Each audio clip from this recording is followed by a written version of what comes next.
पहले अंडा था या मुर्गी? अरे वाह, क्या बात है। तो ये प्रश्न आज भी जिंदा है और मेरे ख्याल से जब तक मनुष्य जिंदा है तब तक ये अंडा और मुर्गी दोनों जिंदा रहेंगे। खैर, अच्छी बात है। जीवन की प्रक्रिया। जब जीवन शुरू हुआ तो जल, पृथ्वी पर जल आया, जलचर, और जलचर से फिर उभयचर।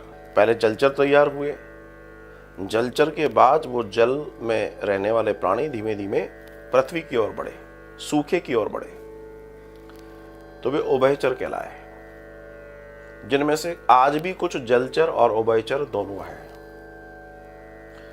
तो मूल रूप से सभी की उत्पत्ति कैसे हुई है? जल में हुई है। जो मूल है वो जल है। लेकिन श्रीमद् भागवतम में अनेक जीवों के प्रकट होने के पीछे एक दर्शन बताया गया है। तो भागवत में जीव जंतुओं के प्रकट होने की अलग अलग विधि है। किन से कौन कौन से जीव उत्पन्न हैं या किन किन ने कौन कौन से जीव उत्पन्न कर रहे हैं, सबकी व्याख्या है। बात यह आती है कि हमने एक सिस्टम बनाया। मान लीजिए हमने एक धूप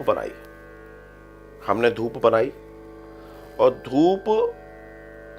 धूप जब बनी तो उस धूप के बर्न होने के बाद कुछ राख बची और धुआं आकाश में चला गया।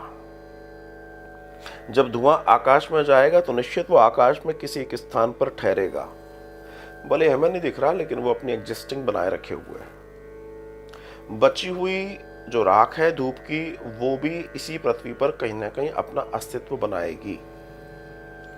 लेकिन जब हम पक्षियों की बात करते हैं, जलचर उभयचर की बात करते हैं, तो सबसे पहले हमें जल की बात करनी पड़ेगी।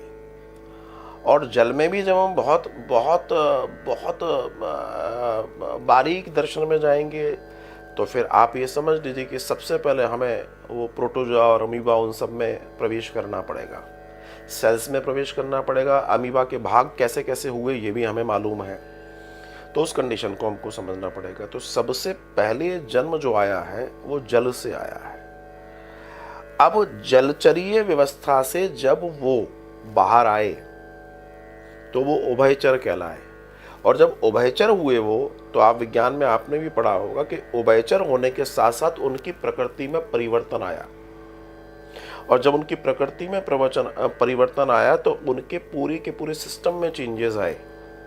तो वे पक्षी जो पहले जल में थे, अर्थात जो पहले पक्षी ही नहीं थे, धीमे धीमे वो पृथ्वी पर आए और वो उस स्थिति में चले गए। तब जाकर उनके जो आगे के दर्शन हैं वो फिर उनकी बॉडी में चेंज नया पैदा करता है और फिर वो अंडे के रूप में दर्शन आता है कि वे फिर अपनी कई संतति अंडे के रूप में होती है। जैसे सांप है, सांप में कुछ सांप अंडे भी देते हैं, कुछ सांप सीधे बच्चे पैदा करते हैं।